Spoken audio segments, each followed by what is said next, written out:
So for me, one of the best way to really learn about color and also to debunk a lot of the color misconception is by looking at other artists' pieces, really dissecting it and to see why the color feels or convey the message as they do in a systematic way, not just purely feeling, because feeling can be very misleading.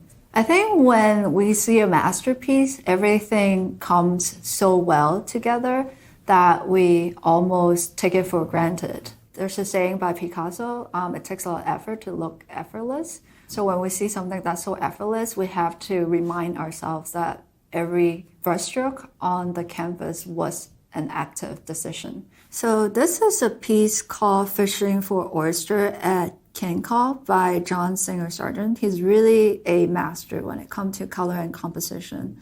You may notice there are like all this water paddle on the beach and think, okay, sure, beach, water paddle. So what, right? But then if you cover those paddle up, like what I did in this manipulated version, all of a sudden the image become a lot more stagnant. Without the water paddle, there's no more circulation around from the top part of the image to the bottom, and have your eyes sort of circle around the figures. And here it is in the original, and here in my sabotage version. Then you realize how genius it really is to put those paddle in so it can reflect the sky blue colors. And again, if you squint your eyes, that's a good way to sort of diminish the impact of color and see the value. Then you'll see the highest contrast is around here. And that's where your eyes is gonna focus on. Now let's take a look at this concept art piece for Cinderella by Mary Blair.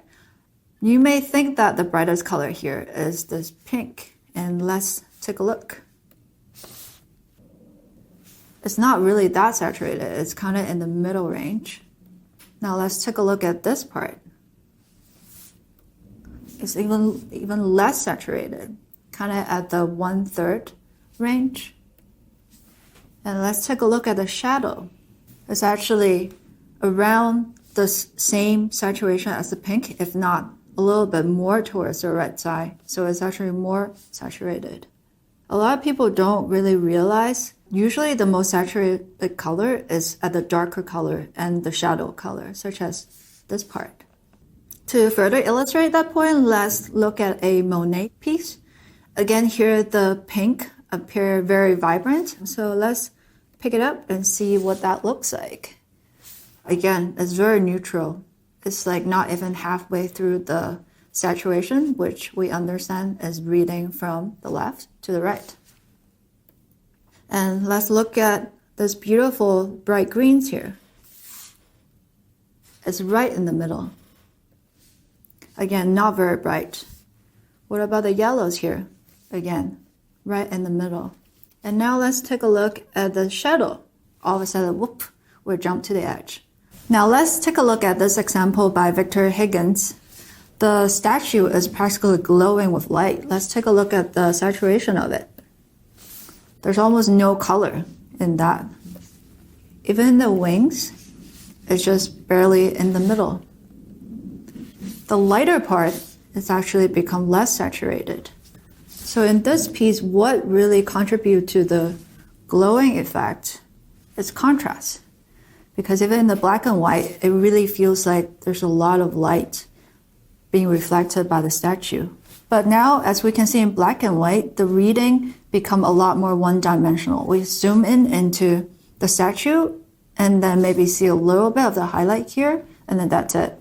And then if we go back to the color version, here's a beautiful use of complementary color with the green as the accent color. As you can notice, this is the only bright green in the whole image in the dominating red environment. So we might first see the highest contrast with the statue, and then we follow the statue, our eyes, and sort of linger around this female and wonder what she's looking at. And she's here clearly as the heroine of this image being established by this accent color. Here's a beautiful, beautiful piece by Arthur Hacker. The color gives such luminosity and really makes you feel like the girl is in front of a fireplace.